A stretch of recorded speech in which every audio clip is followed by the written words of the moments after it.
दोस्तों, एक शख्स अल्लाह के नबी के पास तशरीफ लाए और ईमान लाए और कलमा पढ़ा और मुसलमान हुए। और मुसलमान होने के बाद वो अल्लाह के नबी से पूछते हैं, या रसूल अल्लाह, हालत कुफ्र में मैंने जो गुनाह किए, ईमान लाने के बाद वो तो खत्म हो गए, लेकिन या रसूल अल्लाह जो नेकियां मैंने की थी, क्या वो नेकियां भी खत्म हो जाएंगी? तो अल्लाह के नबी ने फरमाया, ऐसी कौन सी नेकी तुमने की है? तो कहने लगा, या रसूल अल्लाह, एक दिन मेरे 2 ऊंट गुम हुए। उन 2 ऊंटों को ढूंढने के लिए मैं तीसरे ऊंट पर सवार हुआ और चलने लगा, और दूर पहाड़ी पर जाकर मुझे एक बूढ़ा शख्स नजर आया जिसके पास मेरे 2 ऊंट खड़े थे।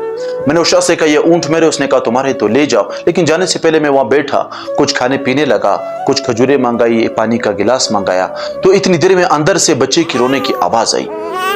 तो इस बूढ़े शख्स ने पूछा कि लड़का है या लड़की? तो मुझे बड़ा ताज्जुब हुआ। मैंने बूढ़े आदमी से पूछा, क्या मामला? तो उसने कहा, औलाद पैदा होने वाली है, मैं ये पूछ रहा हूं कि लड़का पैदा हुआ या लड़की पैदा हुआ? तो साहबी कहते, मैंने उनसे पूछा कि अगर लड़का पैदा हुआ तो क्या करोगे? तो वो कहने लगा, अगर लड़का पैदा हुआ तो कबीले की शान को बढ़ाएगा। मैंने कहा, अगर लड़की पैदा हुई तो मैं उसे जिंदा दफन करूंगा, क्योंकि मैं अपने दामाद के आगे अपना सर नहीं झुका सकता, उस तकलीफ को बर्दाश्त नहीं कर सकता।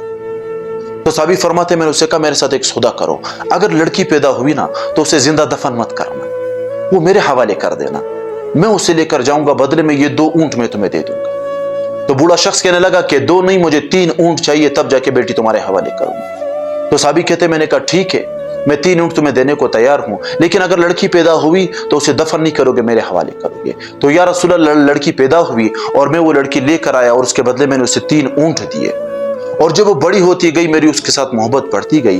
उसके बाद या रसूल अल्लाह, मैं हर उस कबीले में गया जाकर मुझे पता था कि यहाँ के लोग बेटियों को जिंदा दफना देते हैं, और मैंने वहां पर ऐलान किया कि जिसकी भी बेटी पैदा हो वो मुझसे आकर मिले, मैं उसे 3 ऊंट दूंगा, बदले में उसकी बेटी लूंगा, मगर वो बेटी को दफनाई नहीं। और या रसूल अल्लाह, इस तरह मैंने 360 बच्चियों की जान बचाई, और वो 360 बच्चियां आज भी मेरी हवेली में घूमती है, खेलती है, हंसती है। तो या रसूल अल्लाह, क्या इस नेकी का अजर भी अल्लाह ताला मुझे देगा?